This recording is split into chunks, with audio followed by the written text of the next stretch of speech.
Hi hello friends, welcome to போனாஸ் kitchen and entertainment vlog. இன்றைக்கி நம்ம போனாஸ் கிச்சனில் ரசம் எப்படி வைக்கலான்றதா பார்க்க போகிறோம்.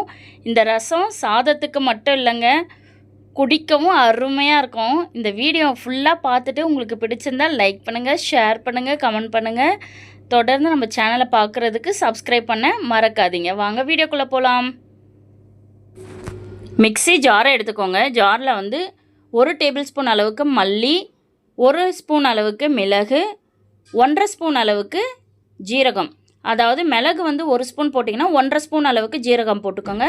ஒரு 10லேருந்து 12 அந்த அளவுக்கு நீங்கள் ஒரு வெந்தயம் மட்டும் எடுத்து சேர்த்துக்கோங்க. ஏன்னா மணமாக இருக்கும். பல்ஸ் மோடில் வச்சு இந்த மாதிரி கொரன்னு ஃபஸ்ட்டு அரைச்சி எடுத்துக்கணும். இது கூட ஒரு காஞ்ச மிளகாய், ஒரு 10 பல் பூண்டு நம்ம எடுத்து சேர்த்துக்கலாம். இதையும் பல்ஸ் மோடில் வச்சு லைட்டாக அரைச்சி எடுத்துக்கோங்க. இந்த மாதிரி கொரன்னு வரும். ரசத்துக்கு இந்த மாதிரி அரைச்சிங்கன்னா செம்ம டேஸ்ட்டாக இருக்குங்க ரசம். ஒரு பெரிய எலுமிச்சை சைஸ் அளவுக்கு புளி நல்லா ஊற வச்சுருக்கேன். அதை ஒரு பாத்திரத்துக்கு மாற்றிக்கலாம். இதை கையிலே நல்லா கரைச்சி விடுங்க. புளி ஒரு 1/2 hour அளவுக்கு நல்லா ஊற வச்சிங்கன்னா கரைக்கிறதுக்கு ஈஸியாக இருக்கும். இந்த மாதிரி நல்லா கரைச்சி எடுத்துக்கலாம்.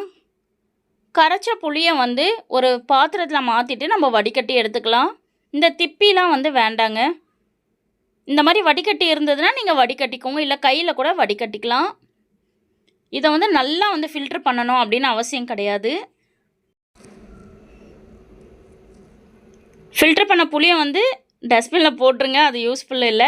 இதில் 3 தக்காளி நல்லா நீட்டு வாக்கில் கட் பண்ணி அதை சேர்த்துக்கலாம். கூடவே கொஞ்சம் கருவேப்பிலை சேர்த்துக்கலாம். கொஞ்சமாக கொத்தமல்லி போட்டு அதையும் சேர்த்துக்கலாம். இது எல்லாமே சேர்த்து தக்காளி நல்லா மசிய நீங்கள் நல்லா கரைச்சி விடுங்க. தக்காளி எந்த அளவுக்கு மசிய இருக்கோ அந்த அளவுக்கு ரசம் செம்ம டேஸ்ட்டாக இருக்கும். இது கூட நம்ம கருவேப்பிலை, கொத்தமல்லியெல்லாம் வர போட்டிருக்கோம் இல்லையா, இது எல்லாமே சேர்ந்து நம்ம கசக்கும் போது அதோட ஜூஸ் நல்லா இருக்குங்க. ரசம் அவ்வளோ ஒரு டேஸ்ட் கொடுக்கும். ரசத்தில் தக்காளி உங்களால் எந்த அளவுக்கு நல்லா கரைச்சி விட முடியுமோ அந்த அளவுக்கு நல்லா கரைச்சி விடுங்க. ஏன்னா டேஸ்ட் இருக்கும். இதில் ஒரு விஷயமும் நம்ம பார்த்து செஞ்சோன்னா ரசம் ஆஹா ஓஹோ தாங்க, சூப்பராக இருக்கும். நான் சொன்ன மெஷர்மெண்ட்டை அப்படியே ஃபாலோ பண்ணுங்க. நான் 4 பேருக்கு உண்டான மெஷர்மெண்ட்டு சொல்லியிருக்கேன். தக்காளி எல்லாமே கரைச்சாச்சு. இது கூட நான் 1.5 சொம்பு அளவுக்கு தண்ணி சேர்த்துக்கிறேன். உங்களுக்கு எவ்வளோ கம்மி ஜாஸ்தி வேணுமோ நீங்கள் அதுக்கேற்ற மாதிரி நீங்கள் கரைச்சி தண்ணி ஊற்றிக்கலாம். இது அப்படியே நம்ம சாப்பிட போகிறது இல்லைங்க. இதை நல்லா கொதிக்க வைக்கணும். இது கூட தேவையான அளவுக்கு உப்பு சேர்த்துக்கலாம். ஒரு 1/4 ஸ்பூன் அளவுக்கு மஞ்சள் தூளும் சேர்த்துக்கலாம். இதை கரண்டி வச்சு நல்லா கலக்கி விட்டுருங்க ஒரு தடவை.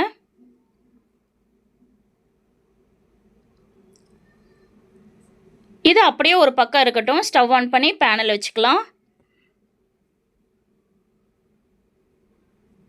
பேனல் சூடானதும் 2 டேபிள் ஸ்பூன் அளவுக்கு எண்ணெய் சேர்த்துக்கலாம். எண்ணெய் சூடானதும் இது கூட 1 ஸ்பூன் அளவுக்கு கடுகு போட்டு தாளிச்சிக்கலாம். கடுகு பொரிஞ்சதும் 2 வரமிளகாய் சேர்த்துக்கோங்க, காஞ்ச மிளகாய்.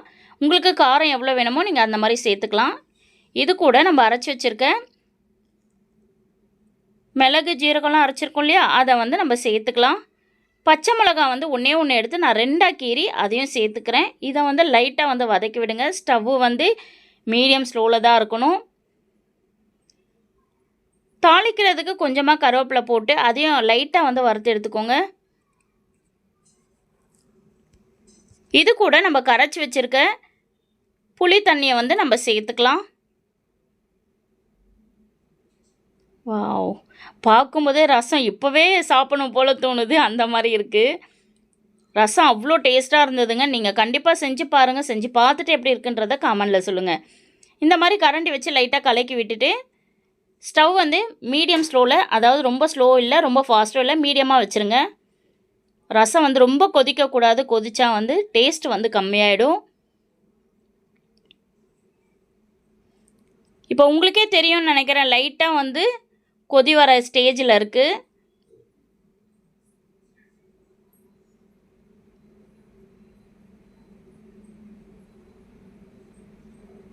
பாருங்கள் லைட்டாக கொதி வரா மாதிரி இருக்குது. ரசம் கொதிக்கும் போது வீடே வந்து அவ்வளோ ஒரு நல்ல ஒரு மணமாக இருக்கும். அந்த வாசனையே வந்து நம்மளை சாப்பிட்றதுக்கு தூண்டுங்க. அந்த மாதிரி இருக்கும் ரசம். பாருங்கள் லைட்டாக வந்து கொதி வருது. மற்ற இடம் எல்லாமே அப்படியே தான் இருக்குது. ஒரு இடத்துல மட்டும் இந்த மாதிரி கொதி வரும். கொதி வரும்போது ஒரு 1/4 டம்ளர் அளவுக்கு தண்ணி வந்து நீங்கள் சேர்த்துக்கோங்க.